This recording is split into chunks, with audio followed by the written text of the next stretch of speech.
Hello tout le monde. On a roulé une bonne demi-heure depuis Noboribetsu et en fait on s'est arrêté, ça s'appelle Upopoi. Donc en gros c'est un endroit qui est dédié à la culture Ainu. Upopoi, le nom peut être assez rigolo, c'est le nom d'un lieu qui est à non loin de Sapporo, à 1h30 au sud de Sapporo. Donc c'est un endroit qui est dédié à la culture Ainu. Et donc en fait ce que j'ai changé mes plans en cours de route. Je vais vous proposer une vidéo sur les Ainu aujourd'hui et en fait elle va être découpée en plusieurs parties. Il y a deux endroits en fait au cours de notre séjour qui sont liés et qui sont dédiés à la culture Ainu. Il y a aujourd'hui à Upopoi et il y aura dans quelques jours du côté de Akan. Il y a un autre village Ainu apparemment véridique où il y a encore quelques habitants Ainu qui sont là. Donc voilà, donc cette vidéo en fait sera dédiée à la culture Ainu. Elle ne sera pas chronologique, je trouve que ça sera plus intéressant et plus pertinent de le faire comme ça. Donc en fait voilà, je vais vous montrer une première partie de ce que nous avons vu aujourd'hui du côté de Upopoi. Et puis après du coup vous aurez la deuxième partie qui sera du coup pour rapport à moi là au moment où je tourne quelques jours dans le futur du côté de Akan. Et comme ça vous permettra d'avoir une vision plus globale plutôt que de faire des vlogs full chronologiques parce que voilà. Donc là en fait aujourd'hui du côté de Upopoi en fait ce qui est intéressant c'est qu'en fait il y a un musée qui a été construit en 2020 donc c'est assez récent, un musée dédié à la culture Ainu qui est juste là, mais il n'y a pas que le musée, il y a tout un complexe différent qui a été fait. Donc, par exemple il y a une reconstitution de maison en taille réelle derrière et vous avez même de l'autre côté ici un endroit avec une salle en fait où ils projettent soit des films ou alors vous pouvez retrouver aussi des représentations de danse. Et en fait c'est assez intéressant de voir ça parce que dans le contexte un peu politique japonais c'est qu'en fait la culture Ainu a été officiellement reconnue par les Japonais il n'y a pas très longtemps, il y a quelques années seulement, parce qu'en fait il faut savoir que je vous en parlerai en détail juste après. En gros voilà, le peuple Ainu en fait a été ostracisé pendant de nombreux siècles. Il a été enfin reconnu par le peuple japonais il y a seulement quelques années et puis du coup je pense que le musée a été fait dans ce contexte là en hommage à ce peuple qui aujourd'hui a quasiment disparu, avec une histoire riche mais qui a été remplacée par la culture japonaise avec le temps. Introduction un peu longue, mais comme ça vous avez le contexte général. Voilà.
Bon du coup, qu'est-ce que le peuple Ainu? Alors je suis pas expert en peuple Ainu, loin de là, mais en gros pour faire très très simple, que vous ayez la base, en gros c'est le peuple d'indigènes qui vivaient du coup à Hokkaido. Après Hokkaido c'est le nom japonais, il doit y avoir sûrement le nom de l'île en Ainu, je ne sais pas encore. Je vais voir si j'arrive à trouver l'information, parce que voilà je suis en train d'apprendre plein de choses ici sur l'Ainu, je ne connais pas tout. L'île d'Hokkaido était en gros les terres des Ainu, donc les peuples indigènes, et en fait au niveau du style, on va dire...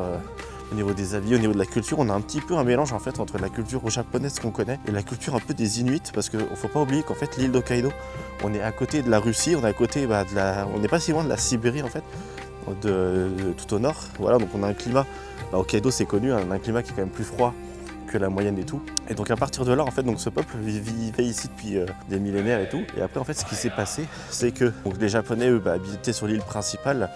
Et en fait, avec le temps, les Japonais, on va dire, envahissent l'île. Je fais de manière très schématisée, mais en gros, voilà, c'est ça que les Japonais, en gros, ont dit, l'île d'Hokkaido, c'est à nous. Donc en fait, c'est un petit peu comme avec les Amérindiens et puis les Européens qui sont venus s'installer aux États-Unis, c'est un petit peu le même scénario. C'est que vous avez un peuple indigène, en fait, qui a été repris avec un sol qui a été repris par des envahisseurs, c'est comme ça que ça s'est passé. Donc après il y a eu une sorte de cohabitation qui s'est faite plus ou moins difficilement. Et puis derrière à la fin, le peuple Ainu s'est fait carrément phagocyter par le peuple japonais. Ce qui fait qu'aujourd'hui, il y a encore quelques vieilles personnes qui parlent Ainu parce que ça a été transmis de génération en génération.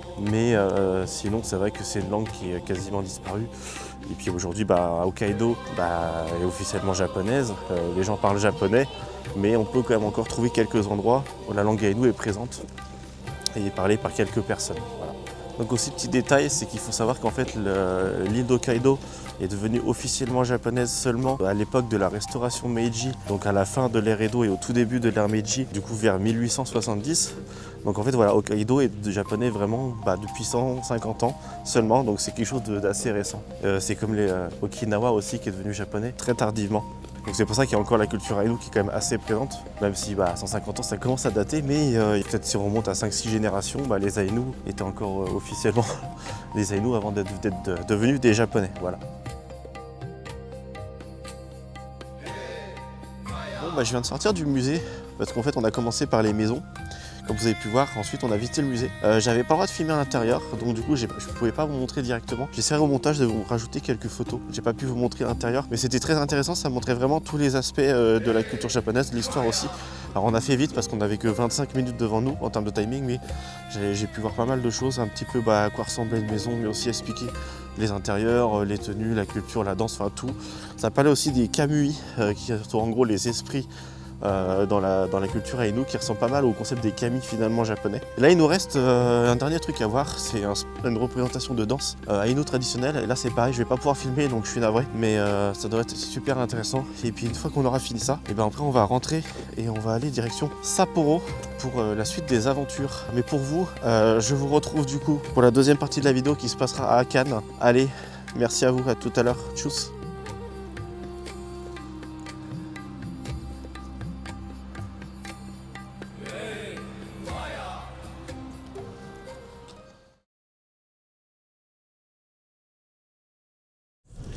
Yo, aujourd'hui on quitte la petite ville de Teshikaga. On n'a pas énormément de route à faire et on va rejoindre le lac Akan, toujours dans le parc national d'Akan. On a juste 3/4 d'heure, 1 heure de route. Ça tombe bien parce qu'en fait on a un temps pourri aujourd'hui, il pleut. On a de la chance parce que c'est vraiment le premier jour de pluie qu'on a. Et on va dire que ça tombe bien. Heureusement qu'on n'a pas énormément de route parce que si on avait 5-6 heures de route à faire comme ça serait chiant. Puis étant donné que du coup on va à notre 3e ryokan ce soir qui sera probablement, alors moi de ce que j'en ai vu, ça a l'air d'être probablement le meilleur des 3.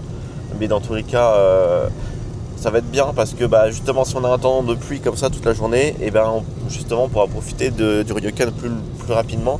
Parce que le check-in à partir de 15h, donc c'est vrai que si on a un temps comme ça toute la journée, on va sûrement à 15h05, on sera à ryokan et puis on va pouvoir profiter, donc tant mieux. Nous, pourquoi on vient ici, c'est parce qu'il y a un village, une reconstruction d'un village Ainu. Donc apparemment c'est un lieu qui est très intéressant vis-à-vis de la culture Ainu, il y a beaucoup d'éléments, des musées, même une rue qui est reconstituée avec les kamui et tout. Donc voilà, mais il n'y a pas énormément on n'a pas prévu énormément de spots de marche, de randonnée et tout, donc finalement on va dire qu'on a de la chance. On espère quand même que le temps va se dégager demain, parce qu'avec toute la route qu'il y a à faire, on verra. Voilà, demain sera une autre journée, mais voilà, déjà pour aujourd'hui, on verra, on va improviser un petit peu.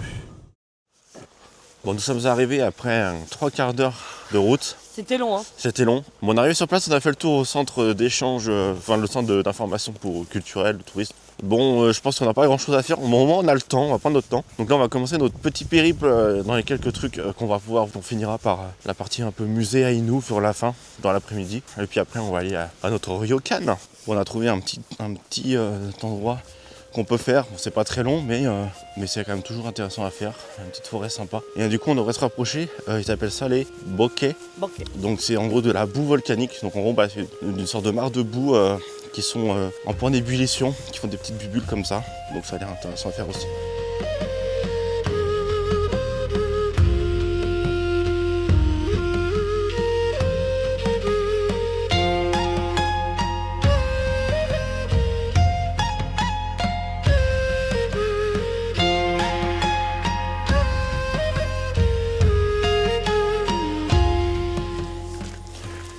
Il y a tellement de brouillard qu'en fait j'ai l'impression qu'on est au bord de mer et qu'il y a la mer, alors qu'en fait non, c'est un lac, mais on voit pas très loin.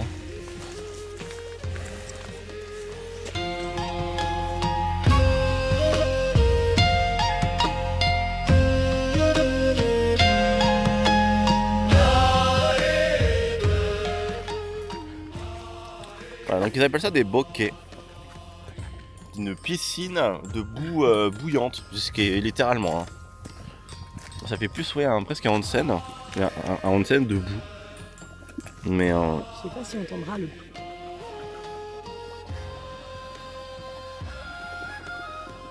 On a des petits blob de boue. Ouais, là on le voit bien là. Ah, voilà. Il y en a là aussi un peu gros si tu veux.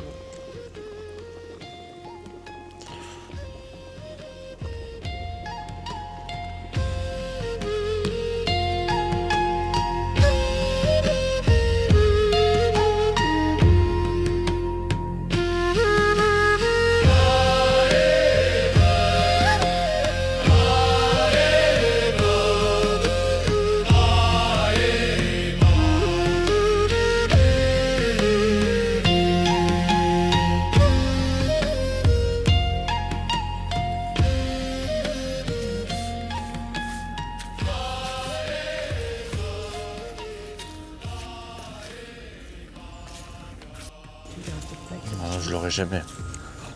La Osmo elle prend un grand angle. Mais on a vu pas mal d'écureuils, t'as pu prendre en photo. Et puis on a vu des biches aussi. Des biches, ouais. Alors elles paraissaient pas aussi grosses, ou alors enfin, c'était des cerfs jeunes. Mais parce qu'il y avait des bois. c'est une toute petite balade, mais très sympa, et franchement, l'ambiance qu'on aime bien. Vous aimez la forêt, les petits animaux. Non, puis l'ambiance automnale un peu, ouais, c'est cool. Ouais, non, c'est très sympa.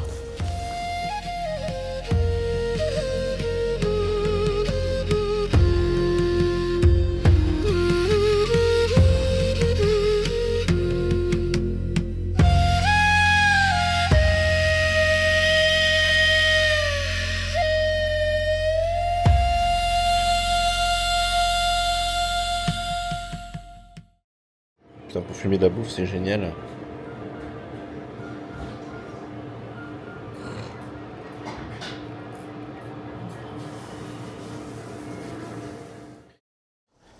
Hey! Alors, l'arrêt suivant. Donc en fait, on est dans le même village que vous avez vu juste avant. Les petits bains de boue bouillants et tout. Bon, c'est un lieu qui est touristique, mais malgré tout, il y a l'air d'avoir réellement une centaine de Aïnous. Donc de gens qu'on dit ils sont Aïnous, c'est qu'ils sont d'origine Aïnou, culture Aïnou. Mais on va dire qu'ils sont devenus japonais par la force des choses. Hein. Ils sont de nationalité japonaise, mais ils sont issus de la culture Aïnou. Et donc là, donc, du coup, on est aux côtés du lac Akan, à cause du nom du volcan le plus proche, le volcan Akan. Et donc en fait apparemment ici c'est un des spots principaux où vivent les Aïnous. Voilà, mais c'est plus les Aïnous en version à l'ancienne. Hein. Aujourd'hui ils vivent comme des Japonais, hein, mais il y en a certains qui ont décidé de garder leur culture et mettre en avant leur savoir-faire, leur culture et tout. Et puis donc il y a tout un endroit qui est on va dire d'architecture japonaise assez classique entre guillemets.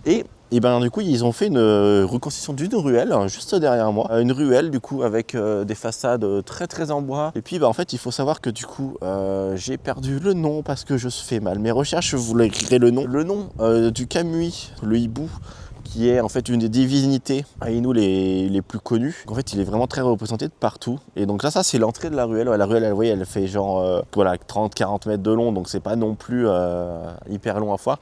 Mais même en dehors de cette rue-là, vous avez d'autres magasins qui sont hyper intéressants. Et il y a des magasins, je vais vous filmer quelques-uns, qui sont magnifiques. Même les intérieurs, enfin tout est en bois. Et moi et Cracotte, on adore le bois. Donc on trouve vraiment même la déco des magasins incroyable et une ambiance de fou qui s'en dégage. On va dormir à un ryokan ce soir qui est juste à côté, mais on le voit. Il est juste là, voilà, on va dormir dans ce ryokan là, donc on va pouvoir profiter de onsen et tout. J'essaie de vous filmer un petit peu le ryokan aussi, l'intérieur. Vous avez aussi les Kolopukulu, j'en parle dans le Yokai Dex, qui est un des yokai / Kamui. C'est dans une sorte de petit lutin Aïnou, j'en ai vu dans quelques magasins. Donc voilà un petit peu, je vais vous montrer tout ça. Et puis voilà, allez c'est parti.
Du coup, au niveau de leur folklore, on retrouve énormément, du coup, comme disait le hibou, j'ai retrouvé le nom, c'est Sikap. Donc en fait, ça s'appelle Sikap Kamui. Et puis, donc, vous avez aussi beaucoup le cerf, l'ours, qui sont très présents aussi, parce que c'est des animaux qu'ils avaient l'habitude de voir. Donc j'avais parlé aussi des Kolopukulu, qui sont en gros, littéralement, en fait, comme des Ainu, mais en version miniature, en fait, des sortes de petits lutins qui vivent dans les forêts cachées. Et les Kolopukulu, ouais, je les aime beaucoup, parce que ça fait penser un petit peu comme un peu les petits schtroumpfs ou aux petits lutins ou les petits léprechauns dans la culture irlandaise. Donc c'est vraiment, je trouve ça intéressant. Donc ils ont pas mal de folklore à ce niveau-là. Et puis on voit en fait que vous avez un peu des totems, ça fait beaucoup penser un peu à la culture amérindienne ou inuit sur certains aspects, mais mélangé avec la culture japonaise. Et donc comme je disais aussi, il y a énormément du coup au niveau des arts, mais il y a aussi des motifs du coup très reconnaissables, très caractéristiques des Ainu. Et puis vous avez beaucoup l'artisanat du bois, hein. Ils font énormément de statuettes en bois et avec franchement un niveau de détail mais incroyable. Je suis vraiment impressionné à chaque fois que je les vois. Donc en fait on a pas mal de choses comme ça qui sont représentées ici. Voilà, donc c'est cool. Alors je dirais pas forcément de faire un exprès ici si vous venez de loin. Si vous êtes de passage dans l'est d'Hokkaido, faites-y un petit arrêt si vous êtes bien évidemment intéressé par la culture des Ainu. Mais sinon, je pense pas que ça vaille le coup de faire un exprès juste pour ça, hein. Ça reste cool, mais c'est pas non plus le truc transcendant qui mériterait de faire un voyage exprès ici. Mais sinon voilà. Et puis j'ai perdu Krakotte. Elle doit être quelque part en train de prendre des photos ou dans un magasin. Mais je sais pas où elle est. Ah bah elle est là, Krakotte. J'étais en train de dire que je t'avais perdu. Et au moment que je dis que je t'ai perdu, allez, revoilà. Je suis en mode shopping. Alors, t'as trouvé des trucs intéressants ou pas? Ouais, mais le problème c'est qu'il y a plein de trucs trop bien. Et c'est dur de choisir. J'expliquais un petit peu ce qu'on trouvait, le côté artisanat du bois, un peu les petites mythologies aussi. C'est ça. Bah là, je suis à la recherche d'un truc avec une chouette ou un hibou. Alors, c'est facile à trouver, hein. Il y a énormément de choses. C'est bien j'ai ça le expliqué que problème. la divinité Sikap. Mais voilà, ouais, voilà, bah là justement, il y a un des artisans qui m'expliquait qu'il y avait beaucoup de chouettes justement ici parce que c'était justement la représentation de Dieu, que ça les protégeait, que ça les... Voilà. Donc, ok, bah merci pour le complément d'information. Voilà, non mais vraiment, je dis pas de bêtises. Voilà, non, tu ne dis pas de bêtises, voilà. Mais moi du coup, j'aimerais bien en trouver un qui a été fait par un artisan. On va continuer à la notre main. shopping et puis je vais prendre aussi quelques plans. Allez, c'est parti, on continue. Nous sommes arrivés du coup dans notre 3e ryokan et regardez déjà la chambre de malade qu'on a. Du coup en fait c'est un mélange entre style traditionnel, parce que vous avez les tatamis, vous avez le bois et tout, mais... Ouais, mais tu peux venir, hein, j'explique un petit peu ce qu'on a. Mais on a du coup des lits un peu à mi-chemin entre des futons et des lits occidentaux. Donc, et on a un canapé. Un canapé. C'est la première hôtel où on a un canapé. Si vous faites des vrais ryokan japonais, avoir de quoi s'asseoir sans être par terre, c'est un luxe. C'est un luxe. Vraiment. Et puis bon, là, vu qu'il fait déjà nuit quand on est arrivé, nous avons normalement une belle vue sur le lac, mais peut-être, on espère plutôt demain matin. Bah oui, normalement demain matin quand on va se lever, il fera jour, donc on verra la magnifique vue lac. Bah là, je finis un petit peu de tourner, on va s'habiller, on va se mettre en mode, on va se mettre nos kimonos et tout. Et puis, il est bien ou pas le canapé? Il est un peu dur, mais j'ai pas besoin, je suis pas assise par terre. Et puis après, on va aller se promener parce que il est giga grand l'hôtel. On s'est perdu, ouais, on s'est même perdu pour juste trouver la chambre. Ouais, on s'est perdu, voilà. Donc on va visiter ça et puis profiter de l'hôtel. Je vais essayer de vous en montrer un maximum. Allez. Bon, l'hôtel est tellement grand qu'on est perdu et qu'on a besoin d'un plan. Ouais. Décoration de l'hôtel. Non, mais rien que là, les gravures en bois sont magnifiques. Il y a beaucoup de références à la culture aïnou aussi. Je vous rappelle qu'on est dans l'hôtel. Hein. On a l'impression d'être dans un centre commercial. On est dans l'hôtel. Hein. Je vous rappelle qu'on est dans un hôtel. Hein.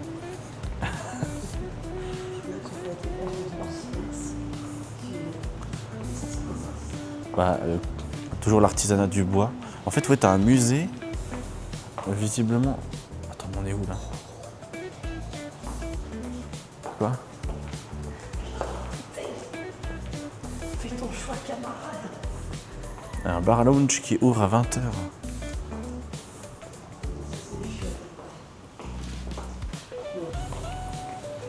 Ouais, en fait, c'est un magasin qui est connecté directement à l'hôtel. En fait.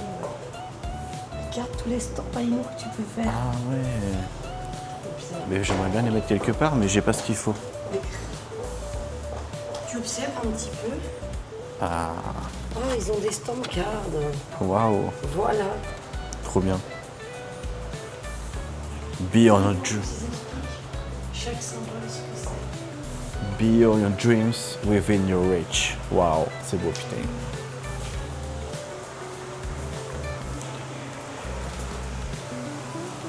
C'est beau quand c'est l'automne. Oui, il y a des belles couleurs en automne. Waouh. Et ça, donc, c'est juste une salle pour se poser. Mais c'est carrément un hall d'exposition. Vraiment, ouais, dans l'hôtel, en fait. C'est. Ah, mais il est beau l'hôtel, hein.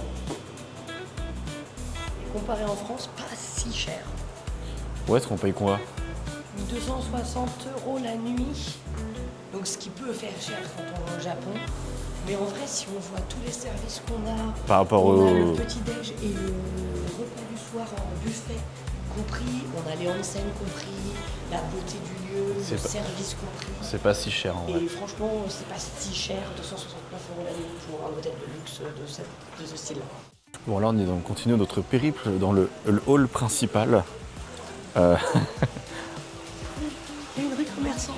Non, mais ça va jusque l'eau. Non, mais c'est n'importe quoi. Je crois que les deux autres ryokan étaient super, mais ils n'étaient pas aussi grands.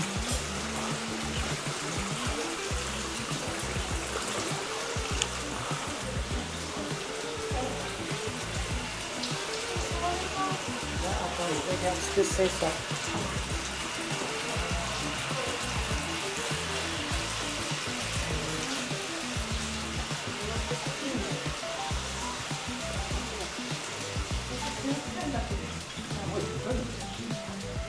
Ah, les onsen géants.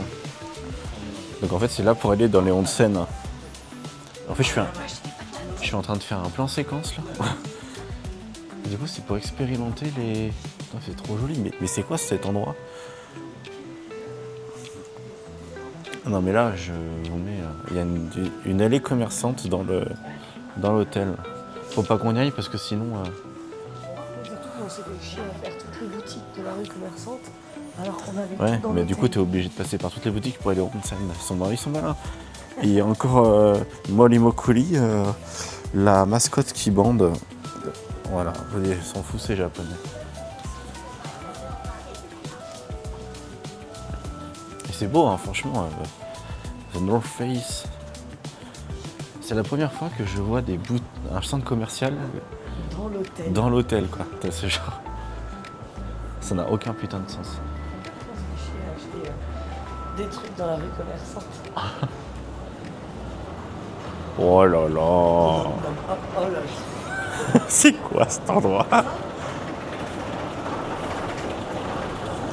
Et si tu veux aller au B-1, au basement 1. Waouh. J'avais dit que c'était probablement le plus luxueux. Il y a des escalators, s'il te plaît.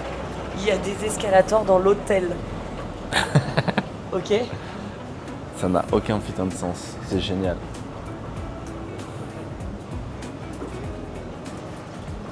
Je sais pas ce que c'est ça. Ça, je crois que c'est le spa. Oui, Oh. ça, c'est un spa, c'est payant. Non, mais rien que la déco, elle est magnifique. On tente l'escalator. Ah mais je suis en plan séquence hôtel là. Je vous propose une expérience immersive. Non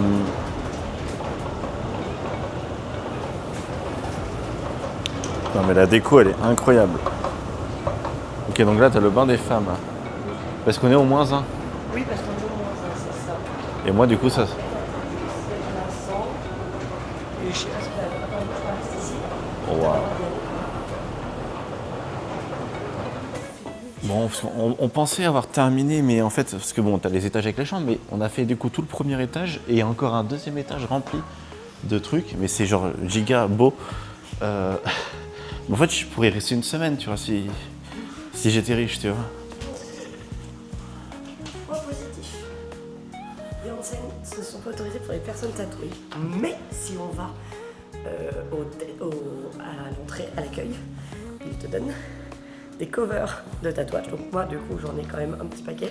Attends, ah ouais, genre sur Parce les que bras, j'en ai là, surtout sur les bras et j'ai surtout... le Kakashi.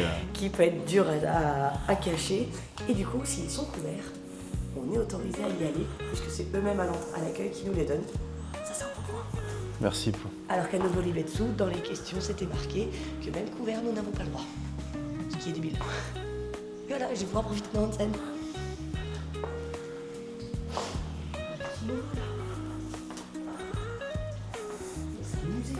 Non mais ouais, l'hôtel est un musée quoi, carrément. C'est génial. Parce que t'es là où t'as le dîner, le buffet il est là. Non mais.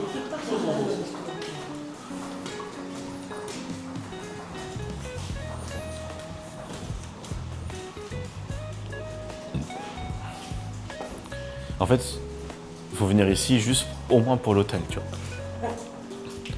Bon, on continue notre périple. Et là, t'as le vin.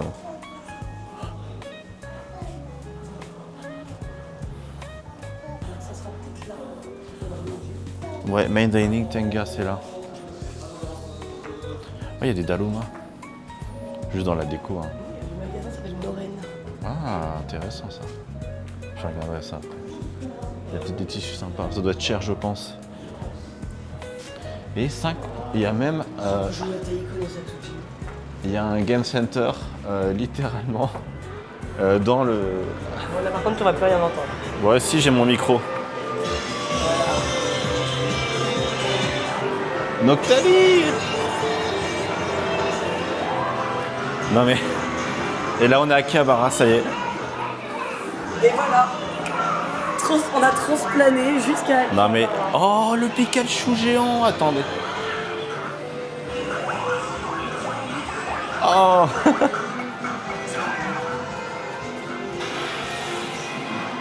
Tu veux? Vas-y, fais un câlin à Pikachu.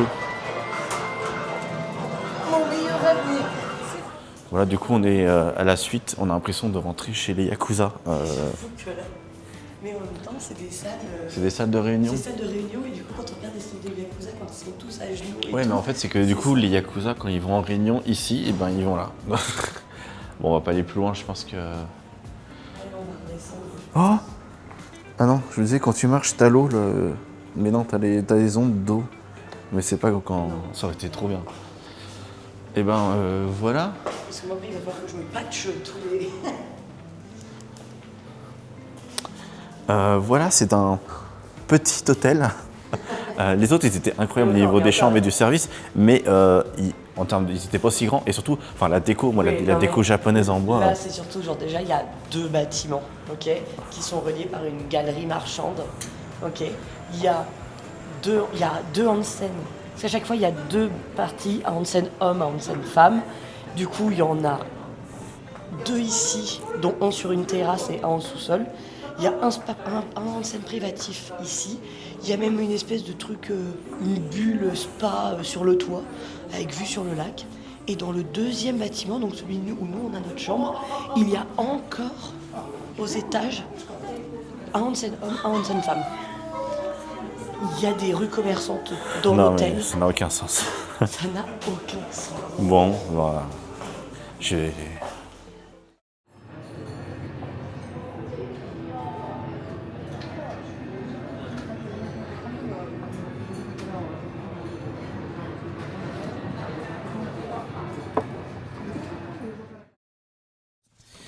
Je voulais faire un petit point vite fait sur les ryokan rapide.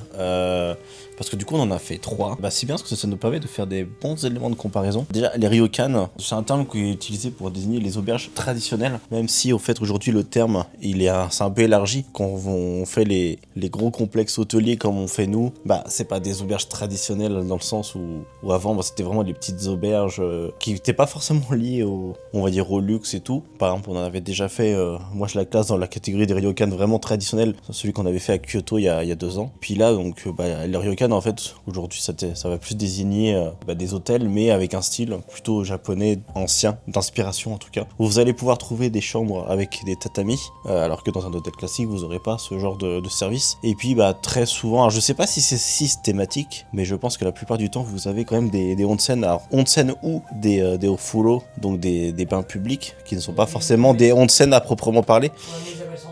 Ouais, ils appellent ça onsen, mais c'est vrai que si tu prends la définition de onsen, normalement c'est pas forcément des onsen. Mais on des bains, des sources thermales, des spas, ce genre de choses, qui sont généralement proposés dans les ryokan, voilà. Et puis donc du coup, nous les ryokan, parce que voilà, on en a fait 3, moi j'avais déjà fait un ryokan, on en avait fait un nous, il y a 2 ans, à Osaka, et moi j'en avais fait un cinquième du coup, du côté de Kyoto, en début 2016, et puis à chaque fois l'expérience a été très différente, vous aurez pas forcément les mêmes choses d'un ryokan à l'autre, il y a des choses qui vont se répéter. Par exemple, vous aurez toujours normalement le fait d'avoir un habit qui peut varier d'un ryokan à l'autre, mais un habit à mettre, une sorte de pyjama / kimono avec une tenue qui change, mais généralement vous ne vous baladez pas dans le ryokan avec vos habits de ville. Puis voilà, donc moi c'est vrai que moi dans tous ceux que j'ai fait, environ vous avez je dirais pour une nuit, ça vous coûterait environ entre 150 et 300 euros, je pense que c'est une bonne moyenne. Et puis après ça va dépendre des services, de la ville et tout. Donc ça peut paraître cher, mais honnêtement pour l'expérience c'est pas si cher parce que souvent vous avez quand même le dîner qui est inclus quand vous regardez les offres à ce prix là, et puis le petit déj aussi. Donc ce qui fait qu'en fait si vraiment vous avez une nuit à 180 ou 200 euros par exemple, franchement pour ce prix là, d'avoir des onsen, d'avoir un service d'une qualité incroyable, de vous manger super bien, et puis vous avez de belles chambres, rien à dire, surtout si vous comptiez de la nourriture en plus. Moi j'ai déjà réservé des hôtels pour ce prix-là à Paris pour le boulot, c'était de la merde quoi, pour le même prix. Non, mais voilà, c'est ça. Donc en fait finalement faut relativiser.